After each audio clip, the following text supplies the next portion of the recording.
Hej Hilde, og velkommen til denne uges talk, som skal handle om kærlighed, som måske er et af de problematikker i livet, eller en af de største helterejser, vi kommer på. Jeg skal lige sige til dig, der lytter med på replay, at hvis du gerne vil deltage live, så bliver det optaget hver tirsdag kl. 8:30. Og til jer, der er med live, så er det altid muligt at stille spørgsmål undervejs. Så skal jeg nok se, om jeg kan fange dem. Og jeg har lige fået et par beskeder fra nogle af jer, der er med live. Godmorgen i Snekkersten. Godmorgen. Dejligt at se jer. Så dagens tema, det er den svære helterejse. Illusionen om parforholdet, om kærligheden, om at være i det rette forhold med den rette. Og jeg har faktisk en del par, jeg arbejder med i øjeblikket. Og måske er der også noget i årstiden her. Vi bevæger os jo ind i februar måned, hvor Valentine's Day for eksempel er der. Men i det hele taget, så tror jeg, at det her tema omkring perfect love, og det at være med den rette, eller at mangle den rette, eller gå og vente på den rette, eller når jeg så har været rigtig længe sammen med en, så begynder jeg at komme i tvivl om vi er slidt hinanden ned, og om vi er i det rigtige parforhold. Det er som om, at vores menneskelige natur har det med at ville pakke kærligheden ind i røde hjerter og roser, og så sådan en forestilling om, at hvis kærligheden det er den rigtige, så skal den ligesom føles lidt. Ellers er det ikke den rigtige. Og det er som om, at vi har den her sådan næsten kollektive illusion om, at det perfekte parforhold findes, at den rigtige partner, at den konfliktfri kærlighed ligesom går rundt derude. Og når vi så ikke møder det, enten fordi vi er singler, eller fordi vi er i et parforhold, hvor det ikke føles lige så let og konfliktfrit, så kan vi jo pludselig komme til at få sådan en følelse af at være forkert. Fordi hvis jeg var elsket rigtigt, som den jeg ægte er, så ville det jo ikke være så forkert. Det kan også være, at vi kommer i tanke om, at det er vores partner, der er noget i vejen med. Fordi hvis jeg passede sammen med den her partner, så ville det måske ikke have så mange konflikter. Så ville det være konfliktfrit, eller mere harmonisk. Og det er vigtigt for mig at understrege, du må altid forlade et parforhold. Du er ikke forpligtet til at blive i noget parforhold. Det er ikke mere spirituelt at blive i et parforhold, eller at gå ud af et parforhold. Der er mange, der er mange livsregler, som kan florere imellem os. Og i virkeligheden, så synes jeg stadigvæk, det taler ind i den her kollektive illusion om, hvad det rigtige er. For sandheden er, at der er ikke noget rigtigt, perfekt parforhold, andet end det du er i. Og sandheden er også, at du må også godt bevæge dig ud for at lede efter noget andet. Det du møder er formentlig mere af dig selv.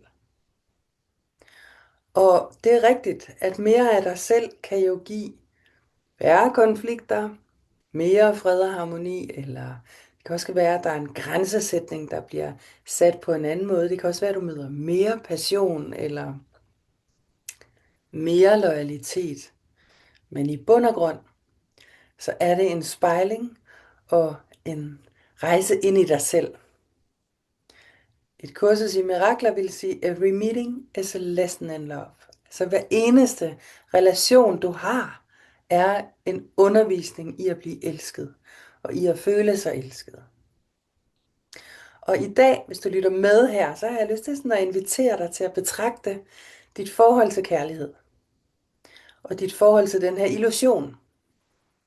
Fordi når vi snakker om illusionen om det perfekte parforhold, måske kan du bare sådan lige, mens du lytter med her, sådan fundere på, hvordan din egen illusion ser ud. Ikke? Er det harmoni uden friktion? Er det sådan noget med konstant at blive bekræftet, for eksempel? Er det følelsen af at være valgt? Og er det følelsen af at være støttet perfekt? Ikke for meget, ikke for lidt. Hvad er det, der i dig er? Hvordan er det, din illusion ser ud?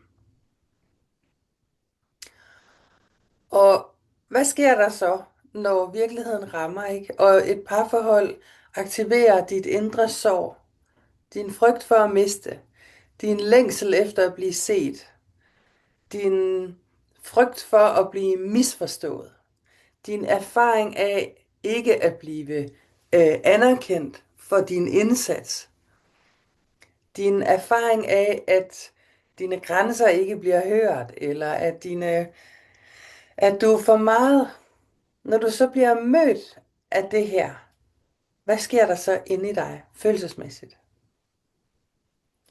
Jeg har lyst til bare sådan at understrege, det betyder ikke, at den kærlighed, du er i, er forkert.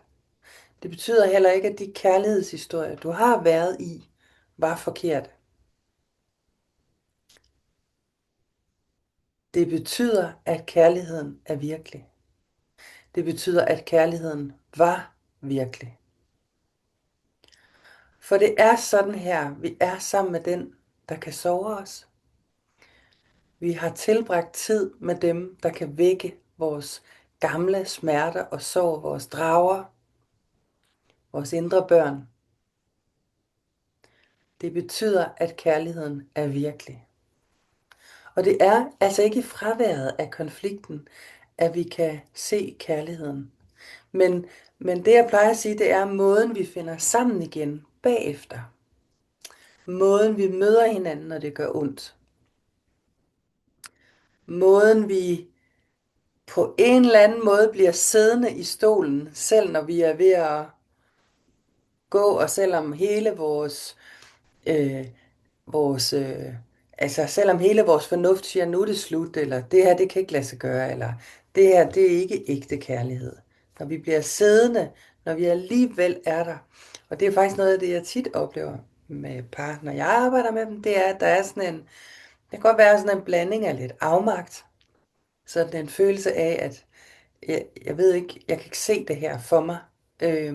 Og den kender jeg også fra mig selv og min egen rejse i kærlighedslivet. Jeg vil bare understrege, at mit liv har bestemt budt på store helterejser ud i kærligheden, og gør det stadigvæk. Jeg synes, jeg igen og igen bliver kastet på knæ og må revidere mit billede af mig selv og min omverden og må ramme noget, der er dybt sårbart i mig selv og i min partner. Jeg synes også, når jeg kigger tilbage på de kærlighedshistorier, jeg har båret hos mig, at jeg igen og igen må vende tilbage og lade en historie falde. At lade en illusion falde, lade en illusion briste, og måske også holde mig selv i en skuffelse over illusioner, der bristede. Og jeg har lyst til sådan at lave en lille øvelse med dig, mens du sidder her og lytter. Og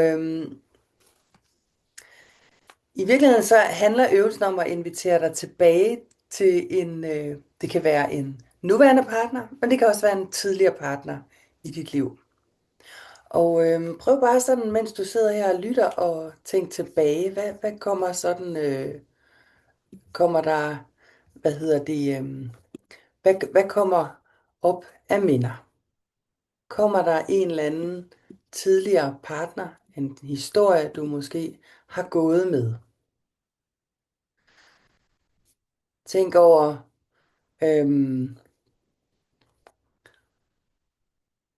hvordan historien var i dig. Hvordan, hvordan var eller er den her relation? Lever den op til det, du synes kærligheden burde være? Var der krav, du havde til dig selv? Var der krav, du havde til den anden? Måske var der krav, der ikke bliver mødt.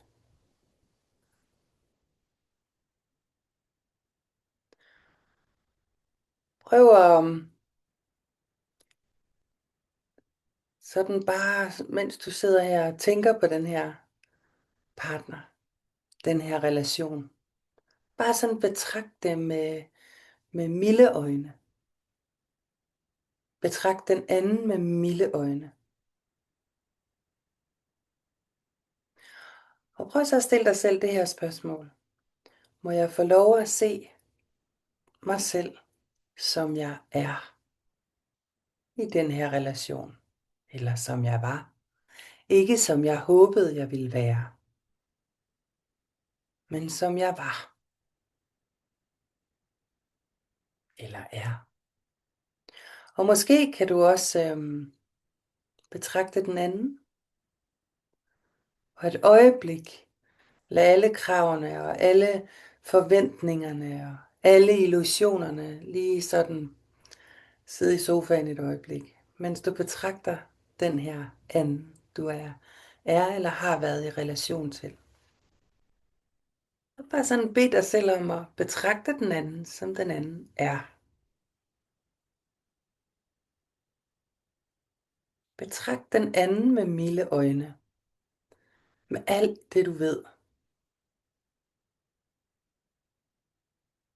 Med alt det du ser herfra, når du ser på det med kærlighed. Måske er der noget nu, der begynder at rokke sig lidt inde i dig. Det kan være sorg. Der kan godt komme sådan en befrielse, men det kan også godt være, at der stadig er noget vrede eller frustration eller afmagt, som du ikke har sluppet endnu. Det kan være vrede eller sorg over noget, du ikke selv fik stillet, et behov, du ikke fik stillet, eller en illusion, du ikke får lov til at holde fast i, som ligesom går i stykker for dig. Måske har du endda sådan nogen her, jamen det er gang på gang, det her det er sket. Øhm, men det kan også være, at der er noget, der begynder at slippe. Og jeg har lyst til at sige det her, du ved det helt sikkert godt, men tilgivelse er noget, du giver til dig selv. Tilgivelse er i virkeligheden en måde at sætte dit ego fri. Det er en måde at forlige dig med det, der skete, eller det, der sker. Og når vi gør det, så kan vi også tage lederskab. Vi kan tage lederskab på de handlinger, som vi måske bliver kaldet til. Fordi du ser på det fra et andet sted. Måske var der steder i dit forhold, som du lige har taget op til behandling nu, hvor du forsøger at vilje dig igennem. Når jeg bruger udtrykket at vilje sig igennem, så er det det der med, at vi sidder der med stædighed og ligesom bliver ved med at tro på, at hvis jeg bliver ved med at gøre det her, eller jeg bliver ved med at kræve det her, eller jeg bliver ved med at stå på det her, så skal det nok komme, så skal jeg nok føle mig elsket. Og noget af det, jeg i stedet for arbejder med, det er, så hvad er det i virkeligheden, du længes efter? Er det at føle dig elsket? Er det at føle dig accepteret? Er det at føle dig rummet? Er det at føle dig tryg? Er der andre måder, vi kan nå derhen? Er der måder, hvor du kan lede dig selv derhen? Er der ting, du kan sige til dig selv? Ord, du kan sige til dig selv? Er der tilstande? Er der måske også nogle livsvalg, der skal til, for at du kommer derhen, hvor du føler dig uforbeholdent, elsket, støttet og holdt? For det er meningen, at du skal have den oplevelse. Du er elsket uforbeholdent. Så når du er midt i konflikter eller afvisning, så er det fordi, der er en invitation til dig. Det er ikke fordi, der er noget i vejen. Det er ikke fordi, det føles jo, som om der er noget i vejen. Og man kan sige, det er jo livet, der er i vejen. Det er gamle sår og drager, der er i vejen. Når jeg arbejder med The Hero's Journey, og jeg synes faktisk særligt, når vi snakker ind i parforholdsproblematikker og kærlighedsproblematikker, der synes jeg virkelig, at Hero's Journey giver mening. Og det gør det, fordi den viser os, at der altid er et skridt efter det skridt, I står på lige nu. At det ikke nødvendigvis er slut. Hero's Journey husker os også på, at det er meningen, at du skal møde dine drager. At det er meningen, du skal falde på dine knæ. At du skal falde ved det kors, hvor du virkelig havde hængt alle dine idealer op. Altså det der med at, når vi sidder der og bare har det sådan, "Jamen, sådan her." Jeg havde ligesom en idé om, at det var sådan her parforholdet skulle se ud, eller kærligheden skulle se ud, eller det skulle føles, og nu blev det ikke sådan. Så det at møde dig selv der, det er en del af rejsen. Jeg plejer at sige, at Hero's Journey hjælper dig med skridt for skridt at skrælle lagene af det løg, der gør, at du kommer ind til din sande essens. At du bliver mere og mere dig. Og på den her rejse, så den partner, du har mødt, eller har de gamle partnere også, de har været perfekte hjælpere.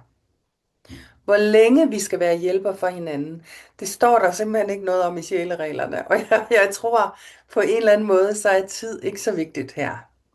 Jeg tror, det er et spørgsmål om at ville tage den læring, der er, og se den kærlighed, der er til stede, også i det konfliktfyldte rum. At tage de læringer til dig, som er mulige for dig. Det er åbne invitationer, der ligger lige foran dig, og nogle gange skal vi have hjælp til at se det. Og i den forbindelse har jeg bare lyst til at understrege, at når du lytter med her, så er du helt sikkert også et menneske, der hjælper andre mennesker. Det kan være, at du er en god ven, der lytter en gang imellem. Det kan være, at du er en forælder til voksne børn, der lytter. Det kan også være, at andre lytter til dig. Og hvis vi bare bekræfter den anden, der er heartbroken, nogle gange skal vi det. Nogle gange, så skal vi bare gå med og sige, at den anden var en kæmpe idiot, og det var helt galt det her. Men når den første fase ligesom har lagt sig, uanset om det er en konfliktfase, eller om det er en brudfase, ikke? Så er det kærlige spørgsmål også sammen at gå på opdagelse i, hvordan den her relation var perfekt, eller er perfekt. At gå på opdagelse sammen med en nysgerrighed, i stedet for en dom. Hvordan er det, at den her parforholdssituation bragte dig, eller bringer dig videre? Hvordan er det, at denne her store kærlighed, og den her attachment, som du har, den faktisk, den er der jo ikke af ingenting. Den er der jo, fordi den støtter dig med at skrælle et lag af dit løg. Og hvis det for eksempel er en længsel efter at blive støttet, men så er det jo noget af det, du kan arbejde med. Eller en længsel efter at blive set. Eller en længsel efter at have nogen at grine med. At nyde livet med. Så er det invitationer til dig. Forelskelse finder os. Men kærligheden, det er et valg af blik. Altså det er et valg af, hvordan du ser på det andet menneske, som du er attached til. Og det er også derfor, de sætter sig i dig. Alle kærlighedshistorier sætter sig i dig.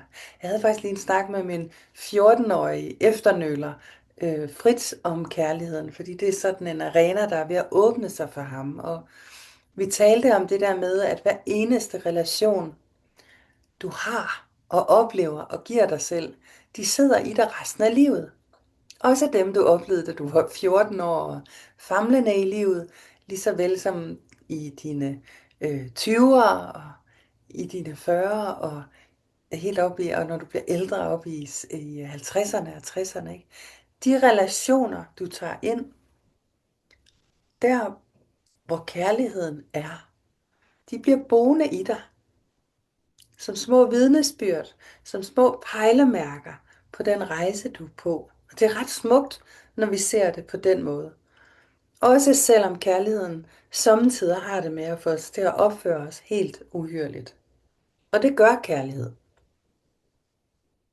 Og det betyder ikke, at vi skal acceptere hvad som helst. Og det betyder heller ikke, at hvis du sidder tilbage med sådan en eller anden uforløst følelse af at være gået fra noget, eller et nederlag, en følelse af noget, der var brudt i din fortid, at så var det fordi du, som jeg startede med at sige, ikke var spirituel nok, eller ikke var indviet nok til, at du kunne holde ud og blive i det. Sådan tror jeg faktisk ikke, det er. Og vi må alle gå vores skridt.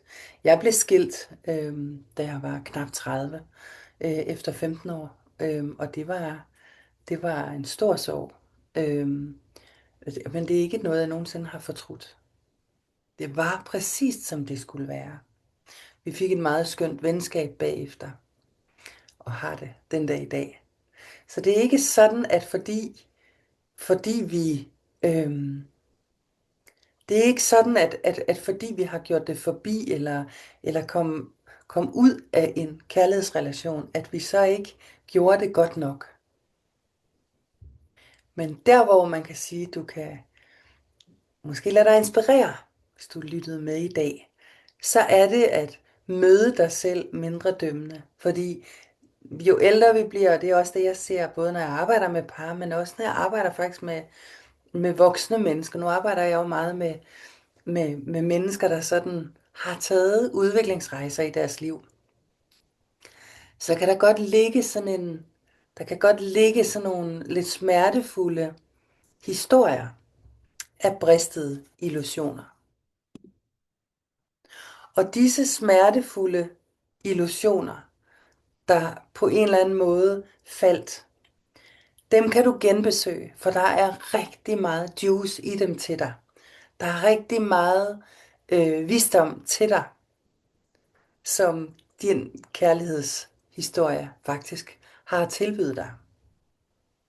Så min invitation til dig i dag, det er at genbesøge dine egne illusioner om et parforhold skal være gnidningsfrit, romantisk, totalt støttende, anerkendende, skal fortælle dig, hvor perfekt du er, og selvfølgelig uden nogensinde at blive uvenner, men med masser af passion.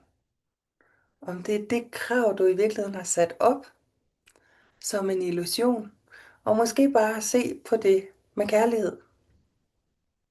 At den illusion, den vil briste. Og at de forelskelser, der bliver til kærlighed i dit liv, de kommer til at hjælpe dig med at lade nogle af de her illusioner briste.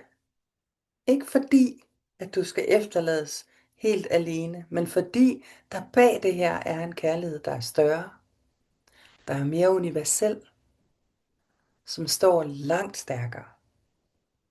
Så dine kærlighedshistorier er dine helt store helterejser. Og det er fantastisk. Det er et mirakel. Jeg tænker så tit på Ramdas og hans We Walk Each Other Home. At det er bare det, vi gør, når vi vælger at involvere os med kærlighed i vores relationer. Når vi siger ja til kærligheden, så siger vi ikke nødvendigvis ja, hverken til harmoni, eller hjerter, eller røde roser. Det kan godt være, det er det, vi tror, vi siger ja til. Men det, vi reelt set siger ja til, det er faktisk en ægte oplevelse af kærlighed og af at hele. Og jeg har bare lyst til sådan til sidst at sige, at du er jo i gang med at lære at elske. Det er jo det, det er det, du kommer her for. Og på en eller anden måde, så når vi går fra den der forelskelse, så er det jo ikke kærligheden, der forsvinder, når skuffelsen kommer. Men det er faktisk der, det at lære at elske begynder. At elske gennem skuffelsen. At elske gennem den bristede illusion.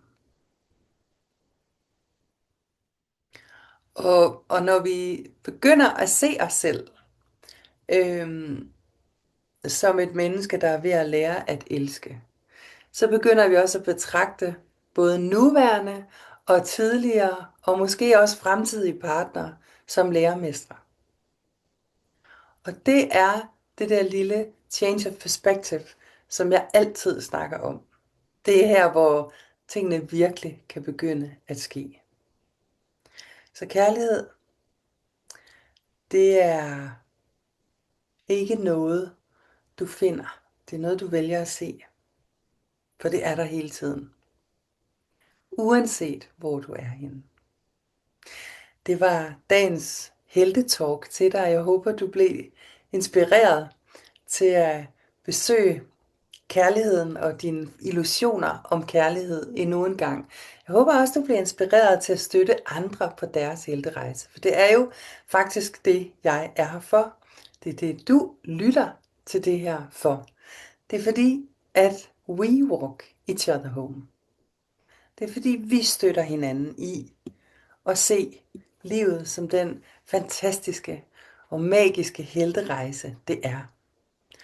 Og det, der jo er så vildt, det er, at inden vi ser os om, så er det jo forbi. Så det der med at nyde den storhed, livet byder på, også når det viser sig som en tsunami af storhed, og det bliver ganske overvældende, og det gør det for os alle sammen. Jeg er startet på facilitatoruddannelsen med et helt fantastisk hold, og jeg er simpelthen så rørt. Det er virkelig. Vi arbejder meget med det her. Jeg har altid sådan et tema for de hold, jeg uddanner, og i år er det sådan higher ground. Det er stort, og det er magisk. Jeg kan også fortælle, at jeg har en plads tilbage i England, hvis du vil arbejde med Hero's Journey og sådan tage en fysisk rejse. Vi skal til Lincoln i Nottinghamshire, der er sindssygt smukt. Og så skal jeg sige, at halvdelen af pladserne til Færøerne i maj er udsolgt. Så hvis, og det er sådan en lille bitte bygd, så der er bare ligesom ikke flere værelser, der er ikke. Så hvis du skal med der, så skriv til mig. Det er også nu, der sådan er billige flybilletter. Hvis du har en nysgerrighed, det er mig, der underviser, og vi skal vandre på fjeldet i solskin. Vi skal meditere helt deroppe på fjeldet med udsigt lige ud over Atlanterhavet. Og vi skal arbejde med enagrammet. Du vil lære lidt om de 9 personlighedstyper. Og selvfølgelig er alting altid flettet ind i myternes landskab og Hero's Journey. Jeg skal også sige, at jeg er i gang med at lave sådan nogle udviklingscirkler. Jeg har et kald på at lave Hero's Journey på en lidt anden måde.